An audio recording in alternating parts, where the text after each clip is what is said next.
السلام علیکم ورحمۃ اللہ وبرکاتہ۔ وعلیکم السلام۔ میرا نام صفورہ نعیم ہے اور میں ERI ایجوکیشنل ریسرچ انسٹیٹیوٹ میں ایگزیکٹو ڈائریکٹر ہوں، اور انسپریشن اسکول میں میں ڈائریکٹر کی حیثیت سے کام کر رہی ہوں۔ تو میرا تعلق شعبہ تعلیم سے ہے، اور ایجوکیشنل انسٹیٹیوٹ جو ہے ایجوکیشنل ریسرچ انسٹیٹیوٹ، اس کے مقاصد میں اس کا بڑا مشن یہ ہے کہ ہم ویلیو بیسڈ ایجوکیشن اور کوالٹی ایجوکیشن ہم افورڈیبل پرائز پر ماسز کو پہنچا سکیں، یہ ہمارا سب سے بڑا مشن ہے۔ اور الحمدللہ اس میں ہم انسپریشن اسکول کے نام سے بہت سے اسکول فرینچائز بھی کر رہے ہیں اس سال بھی، اور انشاءاللہ آئندہ بھی ارادہ ہے۔ اور اسی سلسلے میں ہم ریسرچ کا کام بھی کرواتی ہیں، ہم ٹیچرز ٹریننگ بھی کرواتی ہیں، اور ہم نے بک ڈیولپمنٹ کا کام بھی اپنے ہی ہاتھ پہ رکھا ہے تاکہ ہم ان ویلیوز کو کنفرم کر سکیں جن کے لیے ہم اسٹرائیو کر رہے ہیں۔ تعلیم کے شعبے کے حوالے سے ہمارے پاس پینلسٹ موجود ہیں، اور میں چاہوں گی کہ صفورہ نعیم صاحبہ سے میں سب سے پہلے سوال کروں، کیونکہ یہ ریسرچ انسٹیٹیوٹ کے حوالے سے بھی ان کا تجربہ ہے، اور دوسرا اس لحاظ سے کہ اسکول سسٹمز بھی چلا رہی ہیں۔ تو میں آپ سے یہ جاننا چاہوں گی کہ آپ کے خیال میں موجودہ دور میں خواتین کی تعلیم کا مقصد کیا ہے؟ کیا ہونا چاہیے؟ کیا تعلیم صرف اچھی نوکری کے حصول کا ذریعہ ہے؟ اور اس کے علاوہ میں آپ سے چاہوں گی کہ آپ مجھے یہ بھی بتائیے کہ بڑھتی ہوئی جو جنسی شدت پسندی آج کل ہمیں نظر آ رہی ہے، اس میں تعلیم اور نصاب کا کیا کردار ہو سکتا ہے، اور کیوں نہیں ہے اب جو موجود نہیں ہے؟ اعوذ باللہ من الشیطان الرجیم، بسم اللہ الرحمن الرحیم۔ میں اس فورم کی شکر گزار ہوں کہ انہوں نے یہاں پر آنے کی دعوت دی اور ہمیں اپنے خیالات کے اظہار کا موقع دیا، اور میرے خیال میں یہ بہت بڑی اچھی اپرچونٹی ہے کہ جہاں سب بیٹھ کر مسائل کا حل دریافت کرنے کی کوشش کریں۔ آپ نے عورت کے حوالے سے جو سوال کیا ہے، تو عورت کا اپنا جو رول ہے، اور اللہ سبحانہ و تعالیٰ نے اس کی ذات کو اسی نسبت کے ساتھ پیدا کیا ہے، اور ساری فیکلٹیز اس کو اسی مناسبت سے دی ہیں کہ جو رول اس کو ادا کرنا تھا معاشرے کے اندر، یعنی ایک دوسری نسل کو پروان چڑھا کر معاشرے کی تحویل میں دینا۔ تو اس رول میں تو اس کے لیے الحمدللہ اس کے پاس ساری وہ صلاحیتیں بدرجہ اتم موجود بھی تھیں، اور ہیں بھی، اور ہمیشہ رہیں گی انشاءاللہ۔ البتہ یہ جو بات آپ نے شروع میں کی ہے کہ اسے بہت سارے ایسے صنفی اور معاشی اور وہ تعصب سے جو واسطہ پڑتا ہے، تو اس کی وجوہات صرف مجھے یہ نظر آتی ہیں کہ ہم جس سسٹم کے تحت چل رہے ہیں وہ سسٹم اس کے اگینسٹ جاتا ہے، یعنی ہم کیپٹلسٹک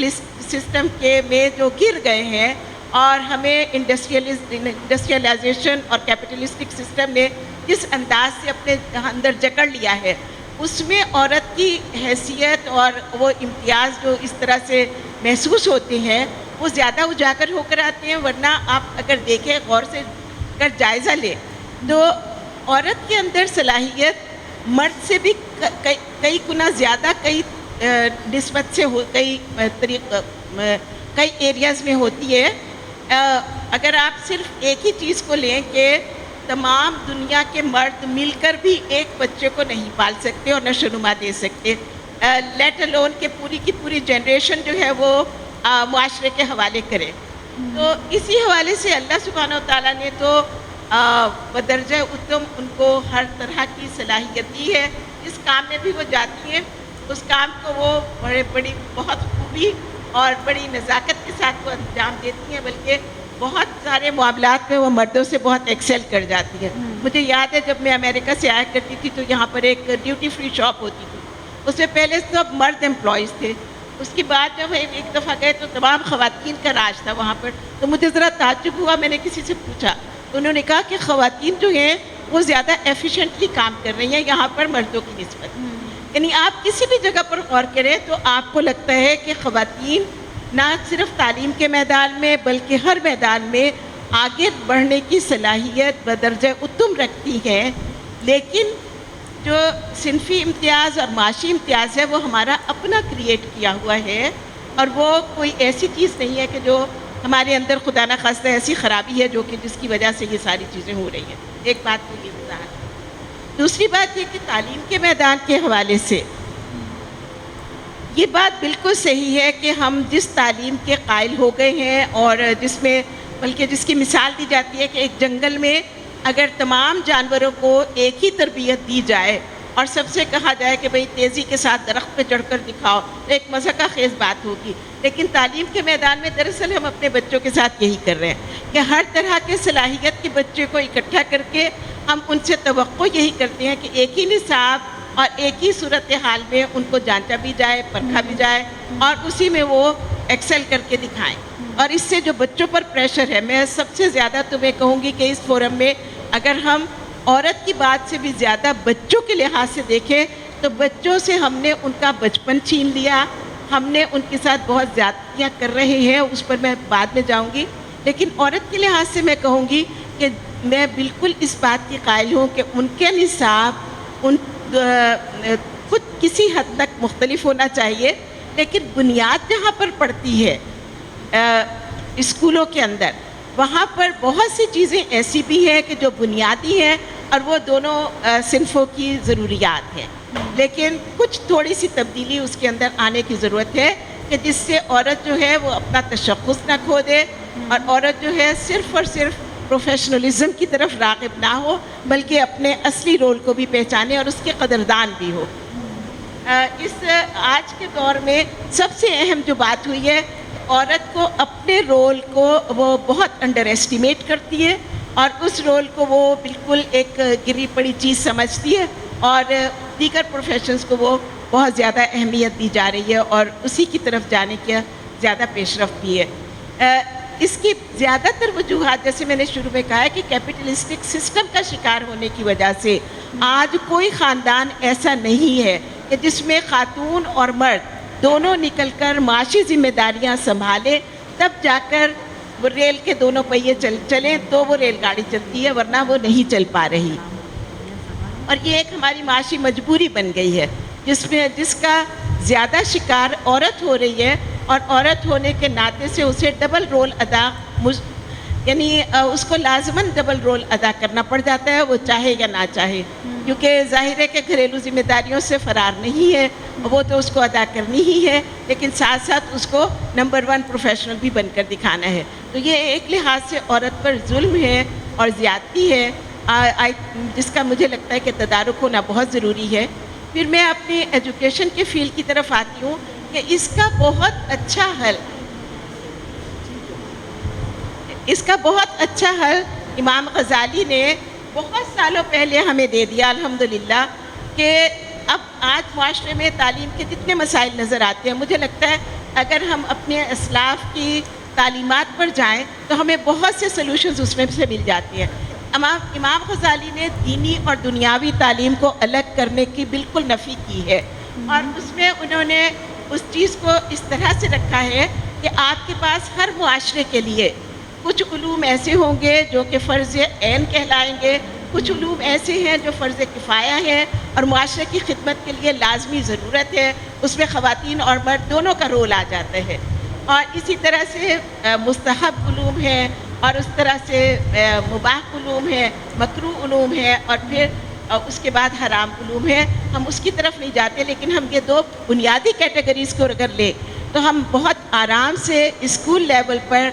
وہ علم جو کہ فرض عین ہے وہ بچوں کو پہنچا کر ہم بہت بڑی خدمت کر سکتے ہیں اور اسی کو ہم ویلیو بیسڈ ایجوکیشن کہتے ہیں. اور اسی طرح سے ہم معاشرے کی خدمت اگر کر سکتے ہیں تو وہ رول ڈیفائن کرنے میں ہے کہ ہماری ضرورت معاشرے کی کتنی خواتین کو نرس بننا ضروری ہے اور اس کے مقابلے میں کتنے مردوں کو بھی نرس بننا ضروری ہے یا کتنے ٹیچرز کی ہماری ضرورت ہے, اس کا تعین ہونا بہت ضروری ہے. اور اس پر بھی مجھے لگتا ہے کہ تمام معاشرے کا ہی اطمینان ہو جائے گا کہ نہ کسی کو مرد میں کوئی کمی نظر آئے گی, نہ عورت میں, اور نہ کوئی تقابل کی فضا ہوگی, بلکہ ایک معاشرتی ضرورت کو پوری کرنے کے لیے سبھی آگے بڑھیں گے اور جس حد تک ضرورت ہو اس کو وہ پورا کریں گے.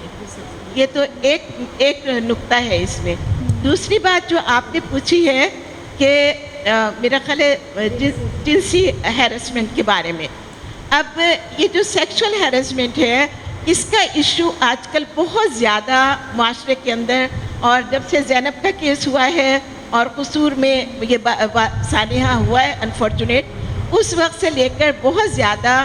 ایجوکیشن ڈپارٹمنٹ پر یہ پریشر ہے کہ سیکس ایجوکیشن کو ایک پارٹ بنایا جائے اس اپنے نصاب کا، تاکہ بچے جو ہیں وہ کچھ نہ کچھ سیکھ کر آگے بڑھیں اور اپنی پروٹیکشن پر خود قادر ہو۔ مجھے افسوس سے کہنا پڑتا ہے کہ ایسے معاشرے کو آپ کیا کہیں گے کہ جس میں معاشرہ ایک بچے کی نگہداشت کرنے کے لیے ناقابل ہو اور اس سے انکار کر دے کہ ہم تمہاری پروٹیکشن کے لیے بالکل ناکافی ہے اور ہم تمہارے اوپر چھوڑتے ہیں کہ تم اپنی پروٹیکشن کیسے کرتے ہو۔ مجھے لگتا ہے کہ انتہائی افسوسناک صورتحال ہے۔ اب آپ دیکھیے کہ جو میں اسکولوں میں دیکھتی ہوں اور ریسرچ انسٹیٹیوٹ میں بیٹھ کر میں نے دیکھا، ماؤں سے گفتگو کر کے دیکھا ہے، تو صورتحال یہ ہے کہ آج کے بچے کو اپنا بچپن انجوائے کرنے کا ذرا سا بھی ٹائم نہیں ہے۔ بچے ایک پریشر کے تحت بڑے ہوتے ہیں، اسی پریشر کے اندر زندگی گزارتے ہیں اور اس پریشر کو اتنا زیادہ ڈیولپ ہوتا ہے۔ حالیہ انسیڈنٹ جو اسلام آباد میں ہوا ہے کہ ایک اسکول کے نوجوان بچے نے او لیول یا اے لیول کا تھا غالباً، اس نے خودکشی کی ہے،